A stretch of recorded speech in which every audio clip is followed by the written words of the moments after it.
go over to Andy Crane in the Cat's Whiskers studio.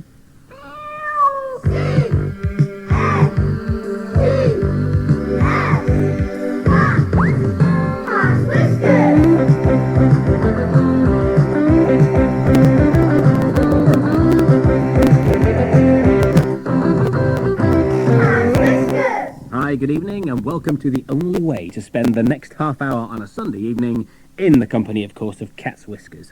My favourite theme tune tonight, the guitar one, but we're playing it tonight for Chloe Hennigan, who lives in Middlesbrough, because she wrote to us asking for it. So, Chloe, that's especially for you.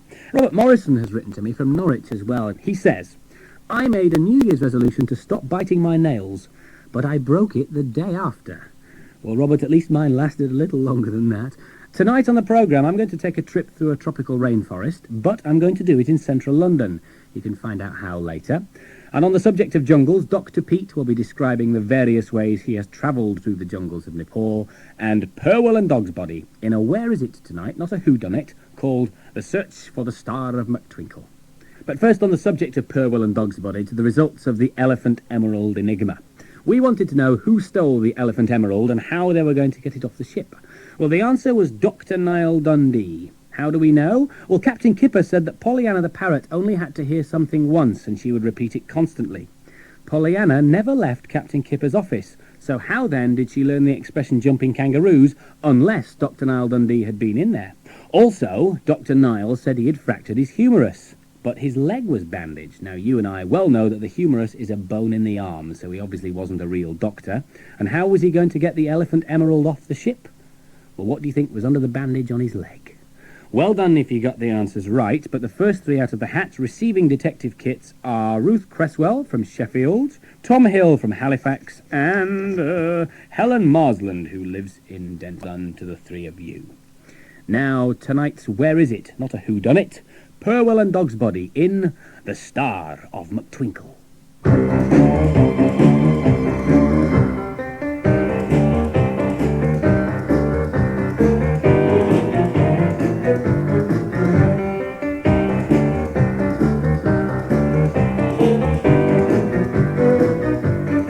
The name's Purwell, Kitty Purwell, private eye, ace detective and super sleuth for the city of Spanchester. Scotland is a most fascinating place to visit, chock-a-block with historic sites and bustling with breathtaking scenery. Just the mention of the names Rabbie Burns, Robert the Bruce, or the Bay City Rollers is enough to send a shiver down the spine. And it was in bonny Scotland that Dogsbody and I found ourselves tiptoeing through the heather and roaming in the gloaming as we searched high and low for the elusive and fabulously valuable Star of McTwinkle.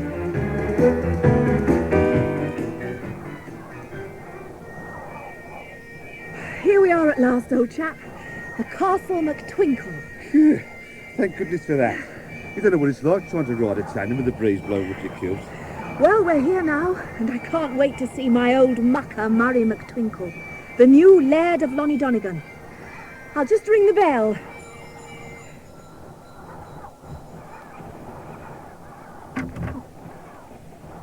Kitty! Murray. Oh, good to see you, lassie. I was just having a quick burst on my bagpipes. Murray McTwinkle. Allow me to introduce my faithful friend and sturdy sidekick, Dick Dogsbody. Ah, pleased to meet you, Mr. Dogsbody. It's a pro-bricked, moonlicked, nicked, nick, doch either my wee body outfit. I'll be practicing the lingo. You reckon? Oh. Hey. oh, I see you're sporting a particularly splendid kilt there, Mr. Dogsbody. Ah, do you like it? Hey, most becoming. But I believe it's customary to wear the sporran on the outside, if I'm not very much mistaken. Is it? Ah, I thought it was a bit itchy. Well, what are we standing out here for in the cold? Come inside and warm yourselves up with a nice hot bowl of porridge.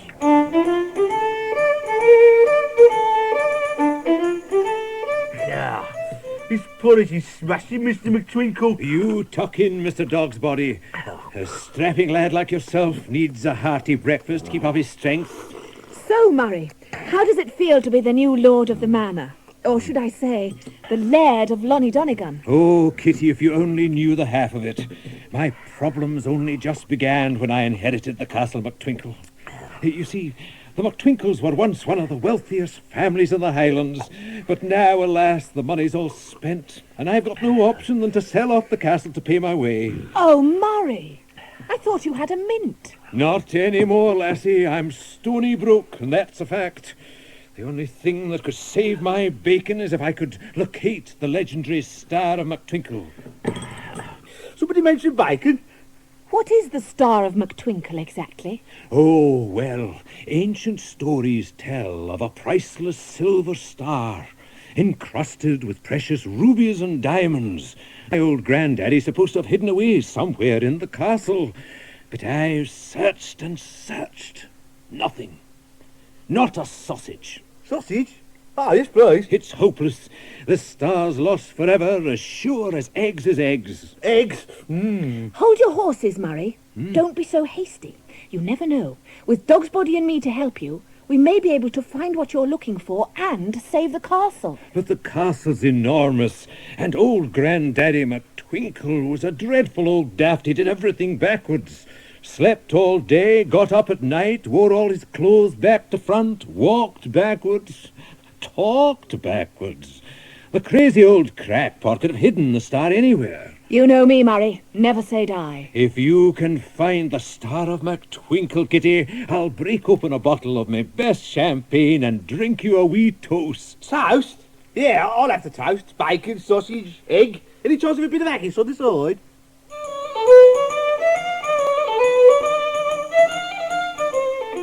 Now, Kitty, I brought you into the Grand Hall so you can meet the staff. But before they arrive, I'll just show you this portrait of my old granddaddy. God, what a funny-looking black. What's this written across the bottom of the picture, Murray? Oh, that's the old family motto. Don't ask me what it means. Granddaddy made it up. It may be important. Take this down, Dogsbody. Pencil, pad. Get scribbling. Righty-o, Kitty. Far away. There's just 4 words. But murder, no rats. But murder, no rats. What the heck does that mean? Search me. There are no rats in this castle, never have been. All a load of codswallop. Here are the staff who are going to help us search for the star. This is Florian, my cook. Oh, pleased to meet you, Miss Bramwell. This is... So is knee-high to your thistle, and I never heard of no treasure. All your blatherings for naught lass, wasting our time here, and that's a fact. Don't be like that, Mr. McCarden. Look at it. If we don't find the star and the castle is sold, you'll all be out of a job. I've worked out a plan to search every inch of the castle. Murray, you hunt in the East Tower. Right. Mrs. McKitchen, the West. Mr. McCarr, the stable and outbuildings. Mr. McCarden, the Great Hall and bedrooms. And Dogs and I will take a squint at the old dungeons and cellars. We'll meet back here in precisely 1 hour. Any questions? Oh, what time's lunch?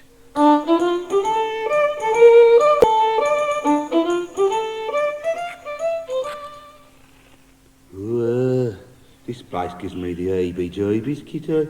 Candle still, man. We seem to be in some kind of old wine cellar. Look at all them barrels. Hundreds of them. Piled right up to the ceiling. And everyone's got a different drink in it. Look, whiskey, brandy, white rum, red rum, ribena. Granddaddy McTwinkle liked his little tipple, didn't they? Yes. Well, we've been looking for an hour now. I think it's time to go back and compare notes with the others. Come on, old fellow. This way.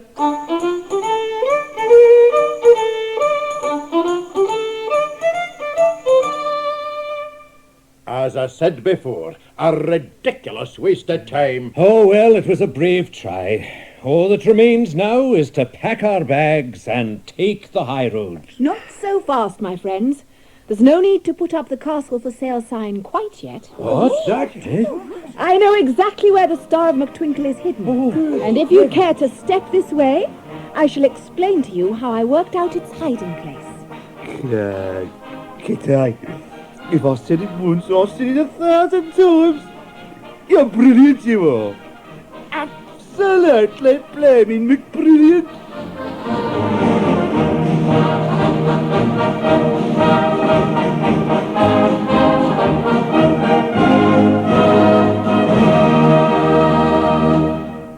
So, where do you think old Grandaddy McTwinkle may have hidden the star? When you've sussed it out, jot your idea down in a letter and send it to us here at Cat's Whiskers. The address comes up at the end of the programme.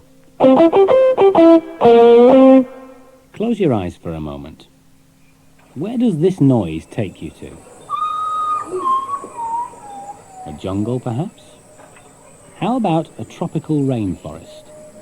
An environment completely different to our own, and not one you would have thought you'd be able to experience in central London. Not until Living Earth and the Natural History Museum set up the Rainforest Tunnel, in which they have managed to create, with an amazing degree of success, the environment of a tropical rainforest. I went through it recently for Cat's Whiskers, but before you hear what it was like, I just wonder, what do you think a tropical rainforest is like? Trees, birds, they're strange. The birds' sounds, waterfalls. That's great. Well, we know what you think it might be like. Let's go and find out what it is like.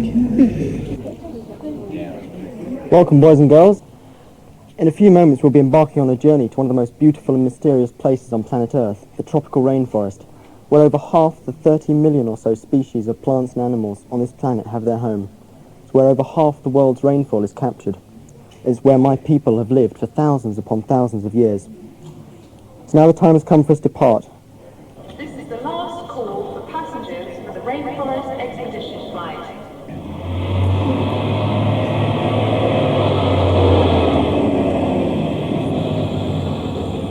Right, we'll soon be disembarking in the middle of the rainforest, so I'll leave you in the hands of your Indian guide. Right, the sounds you hear at the moment are the kind of sounds you'd hear in an average rainforest. There's the tree frogs and occasional parrots and different types of monkeys. Example of a monkey you might see is that over there with the big orange wide eyes. That's called an owl monkey because it looks like an owl with the big eyes to help it see at night. There's lots of those around. It's quite warm in here. Yeah, this is the kind of Sticky. temperature it will be. Which is why I walk around in a loincloth and don't wear much all the time, so I imagine you're quite hot while you're jumping. It is a bit sweaty in here, yeah. And the smell is very distinctive as well, isn't it? Sort of earthy smell. That you hear at the moment, that sound there is a frog. It's one of the largest frogs. It's they're about the size of a plate you would eat dinner off at home. That's quite big. We don't eat them really. The flesh isn't very nice to taste, but a boa constrictor, a big snake, it might make a nice meal for him. This is it's a seed pod. I don't know if you can hear this. You can hear all the beans rattling around inside the seed pod. It's like a giant runner bean, isn't it? Giant, it's really big. Everything in the rainforest is quite big.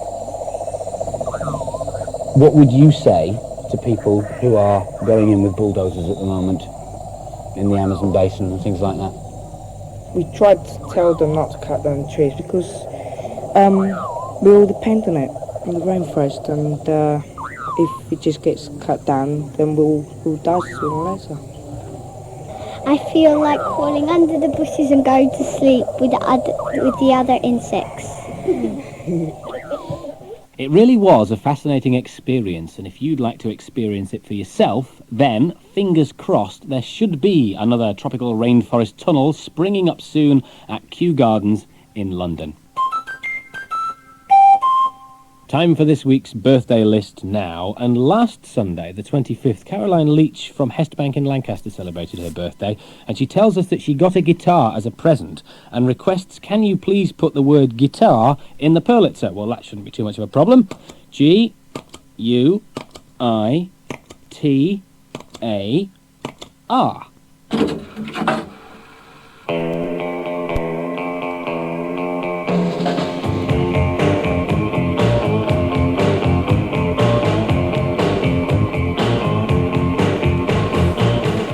Whiskers Club members celebrating a birthday this week are Bryony Martin, Elizabeth Jessup, Karen Loney, James Walkden, Toby Weller, Sophie Barr, Patrick Dean, David Axby, Wendy Rose, Thomas Restall and Robert Pierce, Toby Maxwell Light, Catriona Walker, Josephine Davies, Robin Williams, Charlotte Walker, Nathan Bent and Thomas Golding. Happy birthday to Nicholas Teasdale, Christopher Wright, Hannah Pearson, Thomas Pye, Lizzie Newman, Anne Hughes, Kate Robertson, Alison Ogles, Jessica Field, Jill Greenfield, Andrew Connolly. Greetings too to Eleanor Southwood, Francis Mattingly, Jack Daly, Claire Metcalf, James Dennis, Ben Smith-Haddon, Morag Brothwell and George Leckie. Jonathan Whitehead, Anna Taylor, Timothy Davies, Sonia Davey, David Preston, Mary Beckett, Elizabeth Slade, Hannah Hawkins, Bianca Hutchins, Lisa Van Stone, Harry Wilkinson, Tristan Wiltshire, Michael Dodman, Daniel Leckie, Joe Gardner, Joanna Davies, David Brown, Victoria Moss, Marcus Critchlow, Rebecca Closier. And finally, Eleanor and Victoria Wilshire, Hannah Smith, Wendy Monk, Javid Padamsey and Clive Wickham. Time now to find out who's won the Cat's Whiskers t-shirt, so let's push the Purlitzer once again. 1, 4, 8, 6, 0, 5. Whose membership number is that? I look up and down my lists, and the Purlitzer says David Preston, who celebrates his 10th birthday. Happy birthday to you, David. Cat's Whiskers t-shirt in the post to you. And you share your birthday with Yvonne Lendl, the tennis player, and Rick Mayall, the comedy actor. Also celebrating this week are Prince Edward, and a former birthday guest on Cat's Whiskers, Bill Beaumont.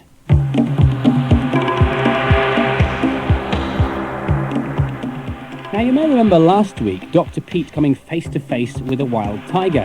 He was travelling through the jungle that day on an elephant. How else, though, do you think he travelled through the jungles of Nepal? Well, this week, we found out.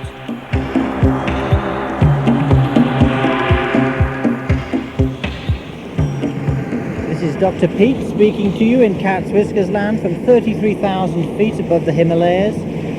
And we're on our expedition to Nepal.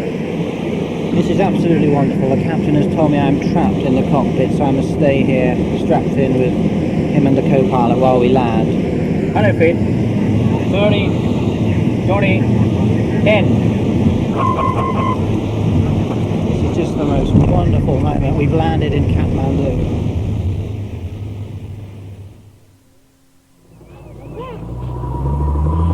I've just arrived in Nepal and it's as wonderful as ever, but we're going along in a rickshaw, bouncing along here. Our rickshaw driver is getting everybody out of the way with his horn, going through the Soho area of Kathmandu at the moment, bumping along. The streets are very bumpy, bicycles everywhere, shops selling all sorts of coloured clothes. Nearly hit a motorcycle there. Okay, this is where we're staying. This is Kathmandu Guest House? Yes, Kathmandu Guest House. 15 rupees? Yes, 15 rupees. Thank you. There's only one way to travel around Kathmandu in the area. Forget your buses, your taxis. You can walk, but a great way to travel is to go by bicycle. Patan is a small, really poor town just outside Kathmandu. It's red brick, the houses are wood and mud, and it really looks like something from medieval Great Britain. You can probably hear here's a guy playing his flute. This is the time of the day I'm not sure if I like it or not. It's sort of, 6, 7 o'clock. You lose track of time here. On the Canali River, very early, very misty. We just about see the other bank. I haven't really washed my hair for a week. I try and take a swim every morning. Oh my goodness me! When you get around your waist, it takes your breath away. Now that's the easy part. The really difficult part is going under, and it's best to get that over with straight away. This is it.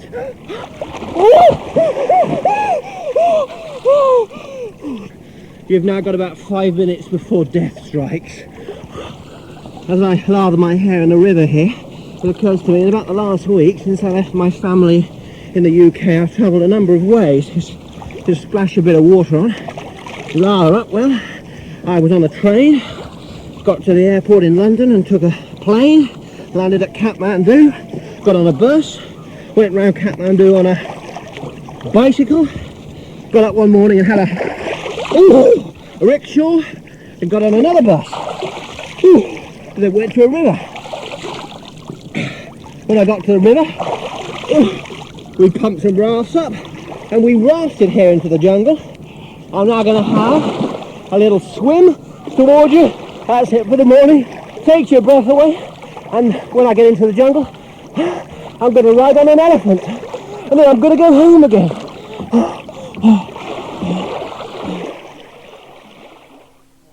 The time has come really for our night bus back from Nepalganj, so this is the end of our expedition. Kamal, I must say goodbye to you now. Okay, we go. I shall remember the Himalayas, the rafting on the rivers, being attacked by the tiger, but most of all I shall remember my friends here in Nepal, and I hope to see you soon. People in the villages were really happy that you came back, and I'm sure nobody in Nepal will forget you. And I'd like to also say goodbye to Cat's Whiskers. Many thanks, as ever, to Dr. Pete for making those recordings for us, and I'm sure you are looking forward as much as I am to hearing his next expedition. And I'm sure you're also looking forward to hearing episode 4 of The Witch's Revenge.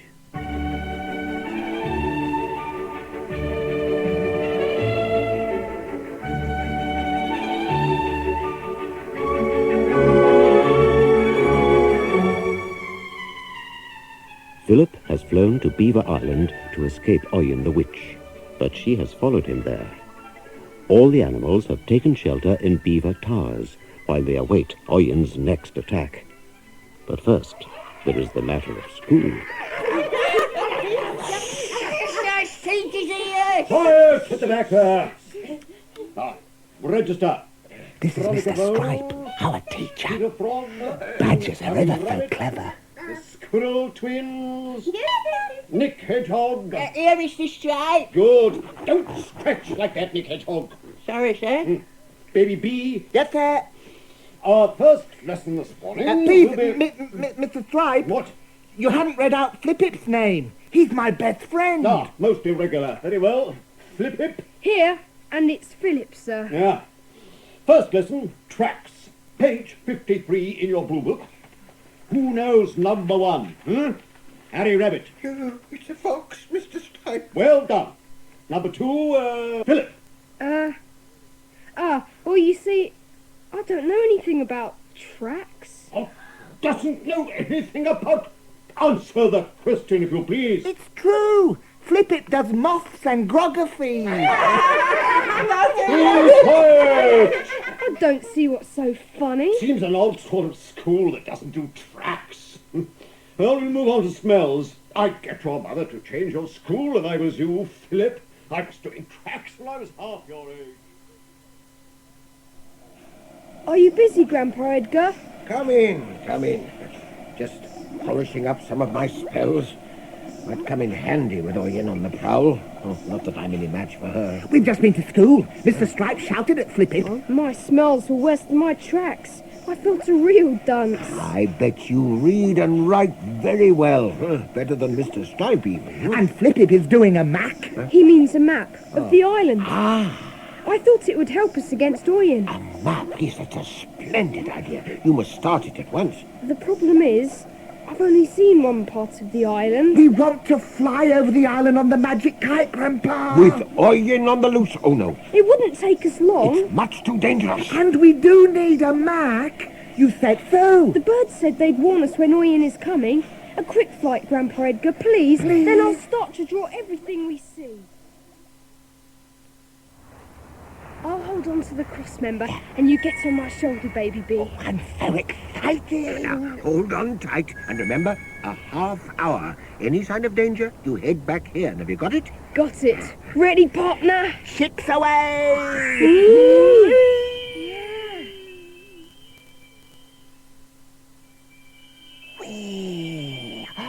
We're highest than anything. Don't wriggle so much.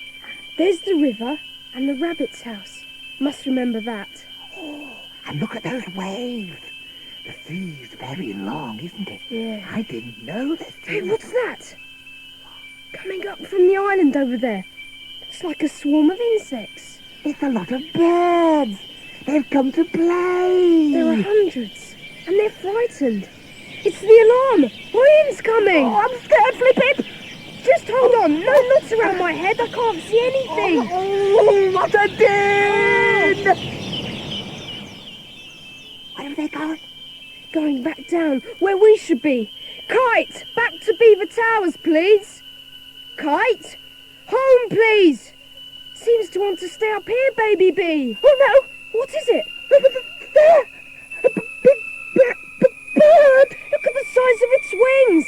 And that beak. Look out, it's diving on us. It's not a bird, it's Ian. Move, Kite, please. Oh, it's no use. Ian must have taken over the kite's magic. Here she comes again. Yes, I'll be my ally. I shall finish you this time. Push. Goodbye, Philip. She's dragged off the kite's tail. Oh, please keep flying, Kite. We're wobbling, Flip-It. We're very wobbling. We're falling. Hang on.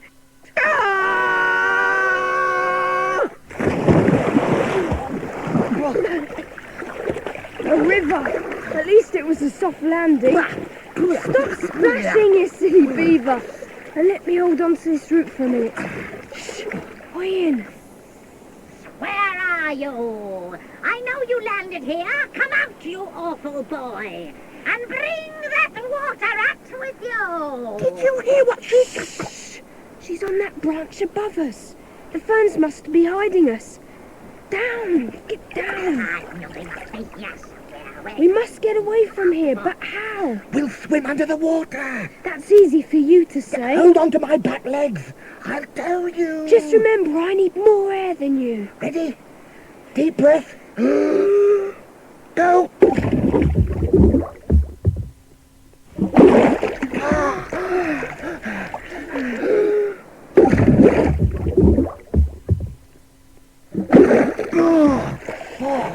I think that's far enough.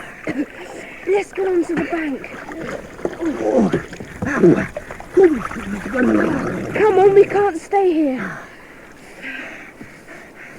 I can still smell Ian. I can't smell anything. Of course, I'm a dunce, aren't I? We can't just wander around, baby bee. I know a place we can hide. This way. Watch your head. A hollow log? It's certainly well hidden. We'll wait till it's dark, then head back for Beaver Towers. It's going to be a long wait. Might as well try and get some sleep.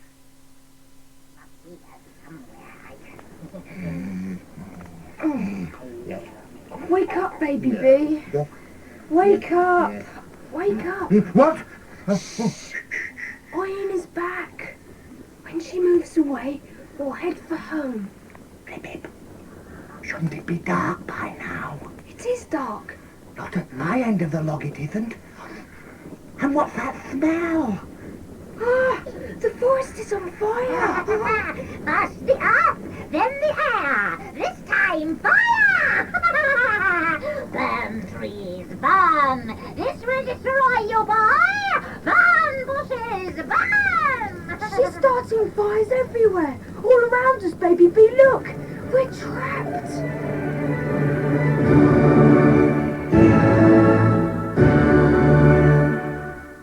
Oh no, how will Philip and Baby Beaver escape from the fire in the forest? Find out next week in episode 5. Also next week we go behind the scenes at the Radio 1 Top 40, and there's another Stanley Bagshaw story, Stanley Bagshaw and the 14-foot wheel. Until then, have a good week and join me next Sunday evening. Bye-bye.